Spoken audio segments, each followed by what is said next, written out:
হযরত আবু বকর খাস্তা হালে থাকতেন, কোনো দুনিয়ার কোনো ধান্দাই ছিল না। কিচ্ছা শুনেছেন, বহুকে ঘটনা শুনেছেন হযরত আবু বকরের জিন্দেগির। তবুকের যুদ্ধের সময় হুজুর কালেকশন করতেছেন, খেয়াল করেন, তবুকের যুদ্ধে বড় একটা কালেকশন। আরে ভাই আমার দিক, তবুকের যুদ্ধের জন্য হুজুর কালেকশন করতেছেন। তো হুজুর বললেন তবুকের যুদ্ধ বড় একটা যুদ্ধ, এই যুদ্ধে অনেক খরচ হবে, কে কি দিবা বলো। তো হযরত উসমান চিন্তা করলেন কোনো জায়গায় যাইয়া আবু বকর আর ওমরের সাথে পারি না, আবু বকর ফার্স্ট হয়ে যায়, ওমর সেকেন্ড হয়ে যায়, কোনো জায়গায় পারি না, আজকে একটা খেলা হবে, যেহেতু এখানে টাকা পয়সার ব্যাপার, আর ওই দুজনের কি আছে তা তো আমি জানি, আর ওসমানের কি আছে তা আমরাও জানি। হযরত উসমান রাদিয়াল্লাহু আনহুর বিশ্বের বিভিন্ন প্রান্তে ব্যবসা ছিল। একটা ব্যবসার কথা ছোট্ট করে বলি, শাম মানে সিরিয়া, সিরিয়ার থেকে ব্যবসার উট, মালবাহী উট রওনা দেশে, প্রত্যেক উটের পিঠে পরিমাণ মতো মাল।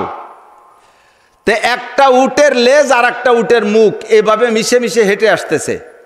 সামনের উটটা মদিনায় পৌঁছে গেছে 3000 কিলোমিটার দূর, শামের থেকে পিছনের উটটা শাম ত্যাগ করতে পারে নাই। এইরকম বহরের বিভিন্ন দিকে হযরত উসমানের ব্যবসা। তো হুজুর বললেন তবুকের যুদ্ধে মাল লাগবে, কে কি পরিমাণ দিবা। ভয় পেয়ে না, আমার ওয়াজে যেটুকু এসে গেছে সেই জায়গায় সেটুকু বলি যে মালের কথা শুনলি ছোট তারা মনে করে এই যে মনে হয় সাদের কালেকশন শুরু করে দিল। আমি কালেকশন পারিও না বা করিও না, ফরমে লিখে দিয়েছি কালেকশন থেকে আমাকে বিরত রাখবেন, আমি কালেকশন পারি না। আমার যে জায়গা যেটা আসে সেই জায়গা সেটা বলে যাবো, ভয়তে যেন চলি যেন না টাকা দেওয়ার ভয়তে। হযরত উসমান রাদিয়াল্লাহু তাআলা আনহু মনে ভাবলেন যে হযরত আবু বকর আর ওমরের সাথে কোনো জায়গা জিততে পারি না, এ জায়গা মালের খেলা, আর মাল আমার চাইতে বেশি দুজনের কের নাই, আজকেই ফার্স্ট হওয়ার একটা সুযোগ। হযরত উসমান বললেন হুজুর আমার গোটা মাল ব্যবসা বাণিজ্য যেখানে যা আছে পৃথিবীতে সব কিছু হিসাব করে তবুকের যুদ্ধের জন্য আমি 3 ভাগের 1 ভাগ বরাদ্দ দিলাম, টোটাল সম্পদের 3 ভাগের 1 ভাগ।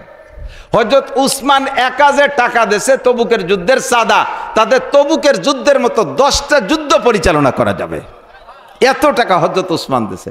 উসমান মনে করলেন আজকে 1 নাম্বার।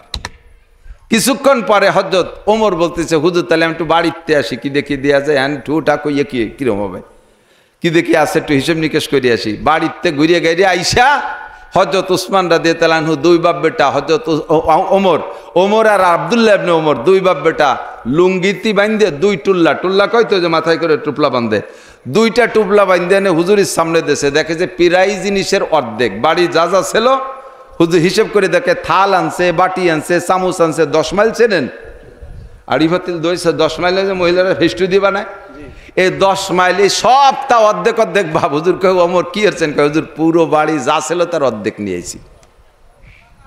হযরত আবু বকর আপনি কি দেবেন, হযরত আবু বকর কয় হুজুর বাড়িতে আসি দেই কি দেখি আছে। বাড়ি যাইয়া হযরত আবু বকরের টোটাল মাল গুছাইয়া ওনার লুঙ্গির 1 লুঙ্গি হয়েছে, গুছাইয়া আইনা বাড়ির মহিলাদের আজকের দিনের পরনের কাপড়টা পরায় রেখে বাকি অতিরিক্ত কাপড় ওই টুল্লার মধ্যে আছে, আর হযরত আবু বকরের আজকের দিনের কাপড়ও খুলে ফেলাইছে।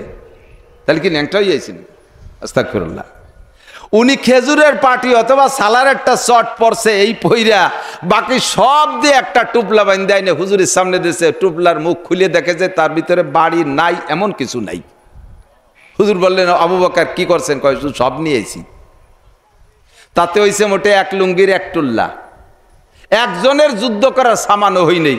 আর হযরত উসমানের মালে পুরো তবুকের যুদ্ধের মতো 10টা যুদ্ধ পরিচালনা করার পরিমাণ মাল হযরত উসমান দেশে। এরপরও আপনারা বলেন, একটু বিচার বিশ্লেষণ করে বলেন সবচেয়ে বেশি কে দেশে, কই এদি 1 টুল্লা পার্সেন্টে হিসাবে যান, উনি দেশে 100%, উনার বাড়ি কিচ্ছু রাখে নাই, সব দিয়ে দেশে।